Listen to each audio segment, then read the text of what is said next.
Hey dudes, welcome back to Films Presents RC on YouTube. And what have we got here? We've got what's claiming to be the world's smallest RC helicopter. So I haven't verified this. I don't really have the time or the motivation to verify that, to be honest with you. But if any of you want to point out that I'm wrong or what have you, then please link me to something else. But this was available off eBay. Price of this was about £10 with postage. Came in about 10 days from China, 15 days, which during these times not too bad really. It's cheap and cheerful. The reason I bought this was solely to see whether it was actually as small as they claimed. I just saw the advert on eBay and I thought, wow, is this clickbait or is this just going to be that small? I know these things don't last 5 minutes before you say, yes, I probably will crash it. Yes, these are going to be some of the worst controls ever going, but there you go. It's just a bit of cheap fun, isn't it? I'm sure me and my son will have a great time messing about with this. So first impressions when I take it out of the box. This is sort of like a come one, come all remote. Battery cover missing its screw there. Come one, come all remote that takes 4 AA batteries, so there's 1.5 volt batteries, 6 volts in total. Altitude on the left, pitch and yaw on the right. Now the pitch and yaw is actually sprung, so it returns to the centre. This throttle, the deceleration and stuff, is actually not on a spring, which is quite helpful really, because you can just set and leave almost like a plane transmitter, or a lot of a proper heli remote. I've had these before in the past, little tiny ones, not this exact one but similar, and they've got sprung remotes on here, which is very irritating. But there is, I think that's going to be then infrared, so we're probably going to be looking at infrared to control it. It has got bands A and B, so perhaps if this doesn't break in the next 2 minutes, we could get another one and have a bit of fun with that. R and L.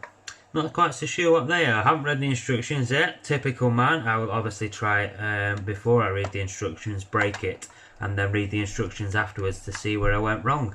No, but in all seriousness, I will read the instructions and make sure everything's set up. Right, so I'm going to very carefully get this out. I imagine, given the size of these, they're probably quite delicate. So I just hold that in my hand there for sort of scale reference. No, I am not a giant. It is probably measuring about 2 inches from rotor to the canopy at the front of the canopy. It isn't fly barless, obviously. There's a bar on top, and you've got opposite spin props there. Whether you can see, you've got a, let me just focus that in for you. I apologise if this has been dipping in and out of focus. You can see you've got your onboard PCB there, charge port already there, so the battery does not come off. It is a fixed position battery that is charged on board. There's a small little Cree LED there. I imagine that will flash probably blue or red once you're using it to show that you've armed and calibrated and stuff. I assume this is auto calibrate, to be honest with you. Like I say, this is infrared. It's running 2 little motors inside here, I've just noticed. I expected 1 to be fair, but there's actually 2 running the main prop. I'm assuming that possibly, like the full-size helis, there's actually a second spur gear down in there that the second motor is turning for the, obviously for the other set of props, your top set of props. Now, rotor-wise, we've got an upturned rotor. We've not got a traditional sideways rotor. Now, that's to give you sort of ease of use, and because it's using these twin props on the front, you can pitch these props on the top, to give you your forward momentum and sideways momentum. This is just to keep you stable, as opposed to your sideways one that controls your movement more, lateral movement more. But yeah, canopy wise, does this come off? It doesn't feel like it does, but there is one screw holding it down there. So possibly in the future I could maybe take that off if there was any issues inside. But I mean, to be fair, for the price of this sort of thing, it's generally more of a use it until it's broken, and then once it's broken you pop it in a drawer and throw it away in about 5 years time. But that's usually the way it goes, isn't it, with these little ones. Does come with instructions. However, you will have to be fluent in traditional or simplistic Mandarin. Simplified, which I am fluent in neither of those. So if anybody, oh wow, we've got English, we have English. I feel a bit stupid for not turning around and looking at the back now, but like I said, typical man, eh? These are only for after reference crash points, so there you go.